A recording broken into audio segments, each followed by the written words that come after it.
Way to go, Tic Tac! That's how you punch.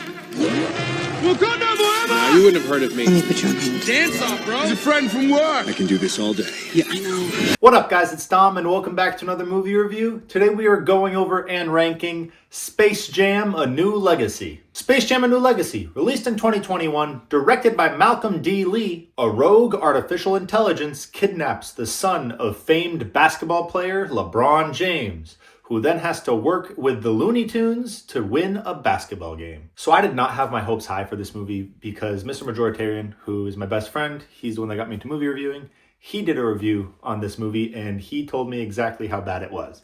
So I did have my hopes pretty low. However, if I didn't know anything that he said and I only judged it off of the first movie, I would be excited to see a sequel, see how they would reignite this world. But again, that's not how it turned out to be because Mr. Majoritarian's review was basically right on par. So let's just get right into the 10 essential aspects of a movie. The first essential aspect is plot. So the plot of this movie, to be fair, isn't that bad. It is very similar to the first movie, and that one was done well. So they kind of just tried to revamp it with LeBron James, who, I mean, obviously the question always is, who is the best player of all time, Michael Jordan or LeBron James? Now, I'm not going to start a fight in the comments, so I'm not going to say what my opinion is about it. But I just think that that's the obvious reason of why they made this second movie. It wasn't to continue on the legacy and continue on the story because it was so interesting and they could make more out of it. It was really just to make a version 2.0 with the newer a best player than the older from the 90s. So that's really the whole point of the plot. So the plot wasn't anything special. It was done fine to an extent, but it wasn't really made to be special. The second essential aspect is attraction. Now this I can say with absolute certainty, this movie was definitely less attractive than the first Space Jam. And that's saying a lot because it is like 30 years later and they have so much technology that they can make it look a lot better, look a lot more attractive, make it really interesting. But to be fair, it was pretty bad. It was pretty boring. I wasn't as into it as I was. I really enjoyed the first Space Jam because it was actual basketball. You actually see Team Toons versus Team Goons, and they're playing legitimate basketball. This one was based off of a video game, so it was just the end score was like 1,000 something to 1,000 something, and that wasn't entertaining. I get it. If you're playing the actual game, maybe it's more fun to have these special bonus points for this and that. But I am personally more enjoy watching legitimate basketball where it's free throws, 2-pointers, 3-pointers, and that's really it. So when it comes to a basketball point of view, it wasn't attractive at all. Honestly, my favorite parts of this movie was the world that it was set in. I thought that it was awesome to be able to be inside the Warner Brothers universe where you see all these different planets designated to different movies and TV shows, like the DC planet, which had Metropolis, had Gotham City, had these superheroes, and they all looked in their own style. Then they had Harry Potter World, also all in its own style. So it was cool to see them at the beginning of the movie travel through all these different planets, see what kind of characters actually showed up, what they turned into, because obviously their style changed to match the universes. So that was also cool to see. And then during game time, where the entire audience is all these members of Warner Brothers, was honestly my favorite part of the movie. During the game, I'm not going to lie, I spent more time trying to pick out who I see in the audience than watching the thing because that was more entertaining.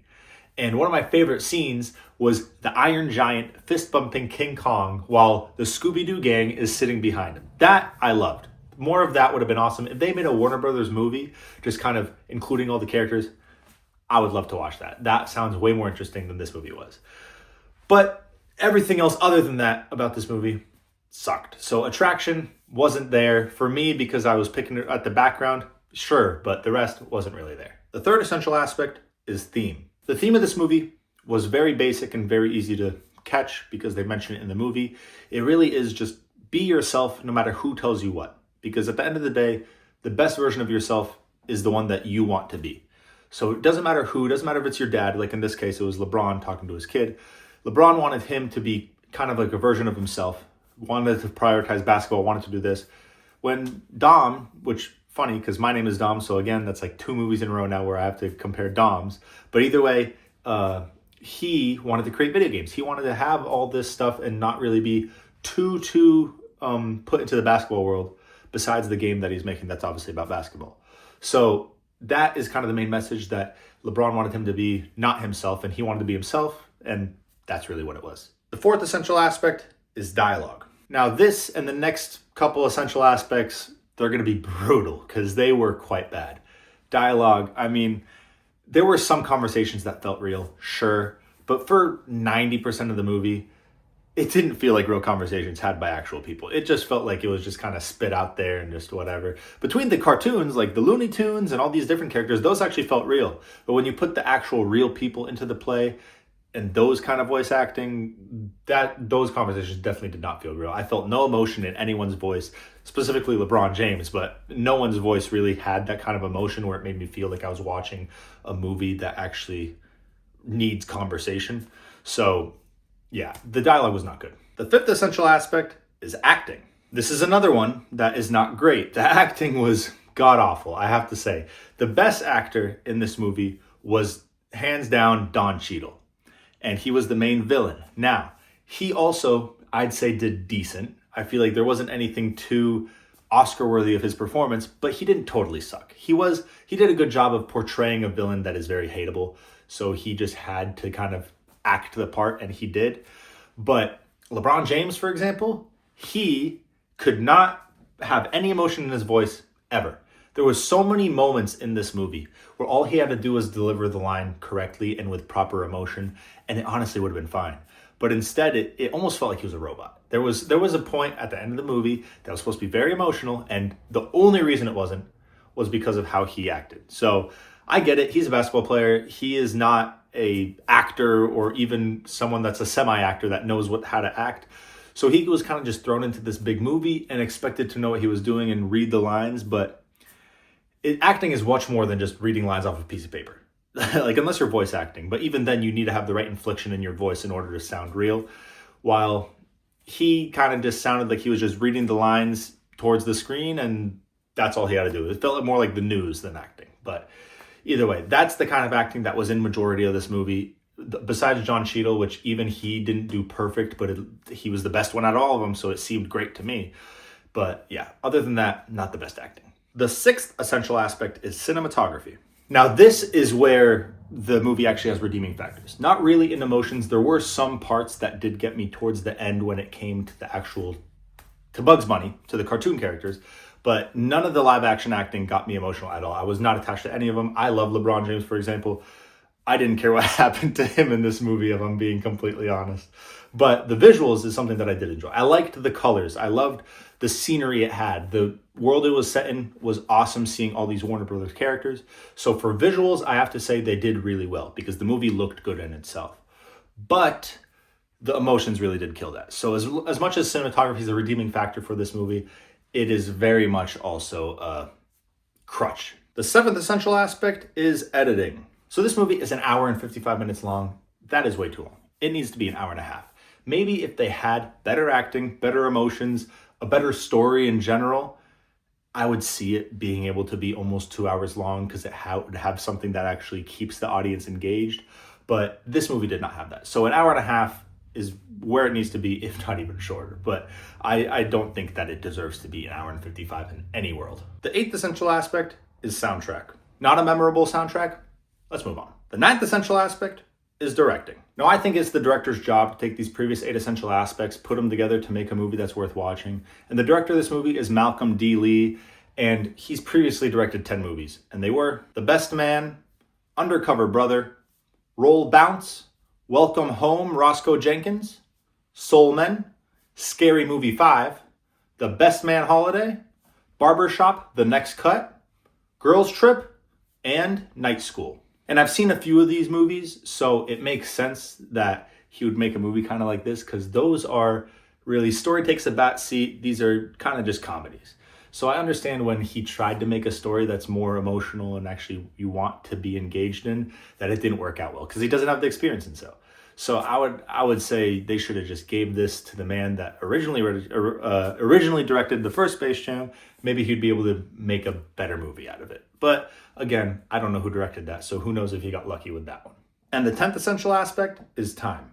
Absolutely not. This will not stand the test of time. I do not care. I really feel like everyone would agree with me on this, that the only reason it would stand the test of time is saying, hey, do you remember that Space Jam movie? Oh, the good one or the bad one? It would be known as the bad one. I'd say that's really the only way it stands the test of time. Now, onto the reviews. So, Rotten Tomatoes critics gave it a 25%, Rotten Tomatoes audience gave it a 79%, and IMDb gave it a 45%.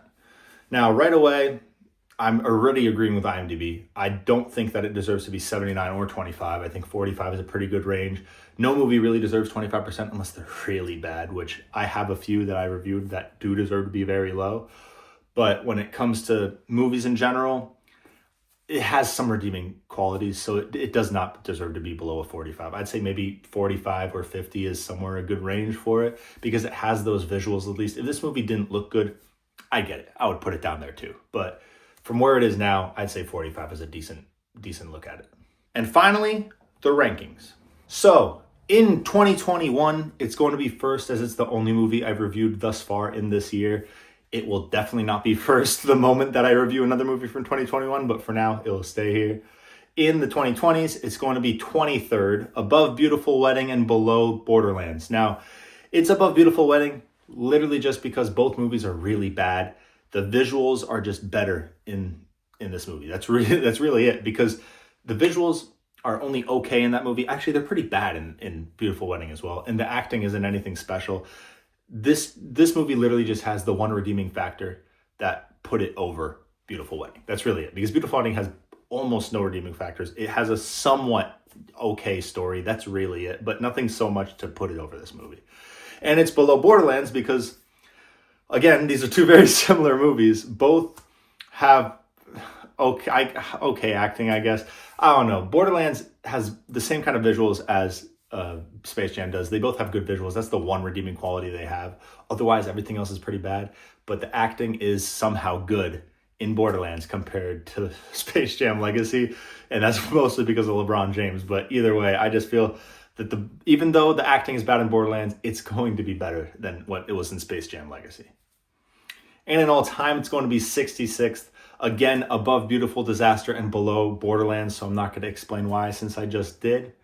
So that's all I have for Space Jam Legacy.